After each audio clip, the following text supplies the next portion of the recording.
Në News 24.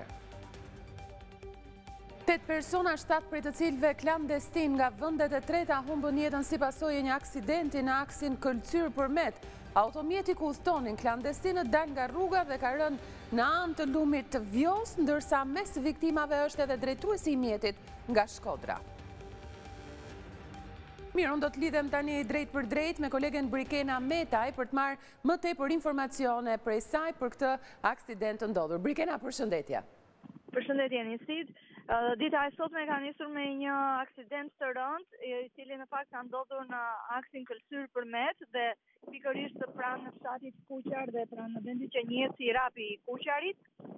Një automjet me 8 shteta të brenda të cilës të gjithë kanë jetën ka dalë nga rruga si pasojë e shpejtësisë së lartë, duke rënë në anë të lumit Vjosa. Mësohet se 7 persona janë migrantë të paregull, të cilët kanë hyrë në mënyrë të palishme në territorin shqiptar dhe sipas informacioneve të deri tanishme, këta 7 migrantë janë pritur nga drejtuesi i mjetit, një shtetas nga Shkodra, cili i ka pritur për t'i marrë dhe më pas për t'i çuar me shumë mundësi ndoshta në drejtim të malit të Zi nga janë edhe destinacionet e kërkuara të klandestinëve që hyjnë kryesisht në mënyrë të palishme në territorin shqiptar.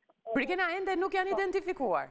Nuk janë identifikuar ende. Deri para rreth 40 minutash 2 prej tyre nuk ishin nxjerrë ende nga mjeti, i cili ka pësuar dëmtime shumë të rënda dhe është shkatruar pothuajse plotësisht.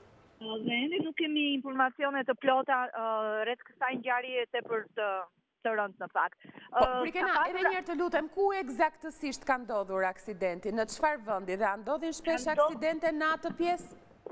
Ka ndodhur pranë fshatit Kuqar, që ndodhet midis Përmetit dhe Këlcyrës, por është më afër kufirit me Përmetin sesa me Këlcyrën, por rruga në fakt nuk është një rrugë e rrezikshme, por i gjithë aksi nga ura e Leklit dhe deri në Përmet është një rrugë e ngushtë dhe kërkon shumë kujdes në drejtimin e mjetit për shkak edhe të kthesave të shumta. Dhe vendi ku ka ndodhur aksidenti është pikërisht shumë pranë kthesës.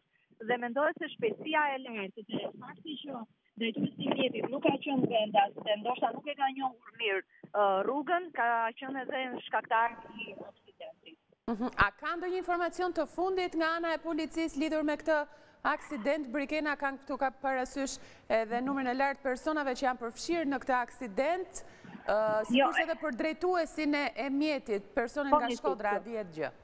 Po, të kuptoj, por ende nuk kemi asnjë informacion nga policia. Jemi përpjekur që të marrim informacione edhe nga burimet të tjera, por në fakt informacionet rreth kësaj ngjarje janë shumë të pakta dhe ende të kufizuara. Ka patur aludime nëse mjeti ka qenë në ndjekje nga policia apo jo, por ende nuk kemi një saktësim rreth kësaj, edhe pse burime nga policia pohojnë se nuk ka qenë. Pra, kjo për vetë faktin se mjeti ka qenë me shpejtësi të lartë apo jo, dhe mund të ketë. Vetet si shkaku kryesor i këtij aksidenti, shpejtësia e lartë dhe fakti që drejtuesi i mjetit nuk e ka njohur mirë rrugën, e cila kërkon kujdes. E kuptoj. Mirë, faleminderit Brikena për këtë informacion. Do të kemi përsëri lidhje tjera bashkë në vijim me detaje dhe informacione tjera. Të falenderoj. Faleminderit juve.